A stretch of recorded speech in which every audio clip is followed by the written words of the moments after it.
ആശയം കൊണ്ടുവന്ന് മദ്രസാ പ്രസ്ഥാനമെന്ന മഹത്തായ ഒരാശയത്തിലൂടെ വിദ്യാഭ്യാസ നവജാഗരണ പ്രവർത്തനങ്ങൾക്ക് തുടക്കം കുറിച്ച മഹത്തായ ഒരു പ്രസ്ഥാനമാണ് സമസ്ത കേരള ജംഇയ്യത്തുൽ ഉലമ.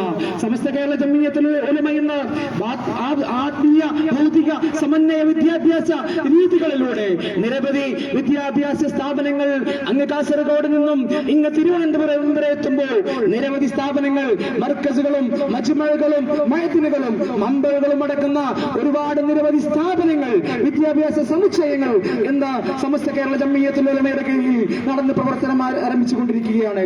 പോരാ, ലോ കോളേജ് ഉൾപ്പെടെ പ്രൊഫഷണലുകളെ വാർത്തെടുക്കുന്ന നിരവധി വിദ്യാഭ്യാസ സംവിധാനങ്ങൾക്ക് ഇന്ന് സമസ്ത കേരള ജംഇയ്യത്തുൽ ഉലമ രൂപം കൊടുക്കുകയും പ്രവർത്തിച്ചു കൊണ്ടിരിക്കുകയും ചെയ്യുന്നു. ഇന്ന് സമൂഹത്തിൽ മനുഷ്യർക്കൊപ്പം എന്ന സമകാലികമായ പ്രമേയം നാം ചർച്ച ചെയ്യുമ്പോൾ പാർശ്വവൽക്കരിക്കപ്പെട്ട മനുഷ്യരെ ചേർത്ത് നിർത്തിക്കൊണ്ട് മനുഷ്യന്മാർക്ക് ആവശ്യമുള്ള എല്ലാവിധ സൗകര്യങ്ങളും, അവർക്ക് വീടില്ലാത്തവർക്ക് വീടും വെള്ളമില്ലാത്തവർക്ക് വെള്ളവും, അടിസ്ഥാനപരമായ സൗകര്യങ്ങളില്ലാത്ത എല്ലാ മേഖലകളിലും സമസ്ത കേരള ജംഇയ്യത്തുൽ ഉലമയും അതിന്റെ പോഷക ഘടകങ്ങളും ഇന്ന് സുത്യർഹമായ സേവനങ്ങൾ അനുഷ്ഠിച്ചു കൊണ്ടിരിക്കുകയാണ്. നമുക്കറിയാം, ദാറുൽ ഖൈർ എന്ന മഹത്തായ ഭവന പദ്ധതിയോട് എന്ന കേരളക്കരയിൽ നൂറുകണക്കിന് ആയിരക്കണക്കിന് വീടുകൾ ഈ കൊച്ചു കേരളത്തിൽ സമ്മാനിക്കുവാൻ നമുക്ക് സാധിച്ചിട്ടുണ്ട്.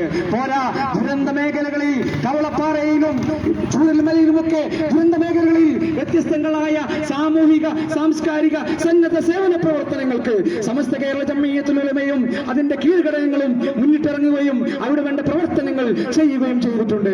ഈ നാട്ടിലെ നല്ലവരായ നാട്ടുകാരോട് നിങ്ങൾക്ക് പറയുവാനുള്ളത്, ഞങ്ങളുടെ അഭിമന്യനായ നേതാവ് സുൽത്താൻ ഉലമ കാന്തപുരം എ.പി. അബൂബക്കർ മുസ്ലിയാർ, ആ മഹാമനീഷി അദ്ദേഹത്തിന്റെ ദീർഘവീക്ഷണം കൊണ്ട്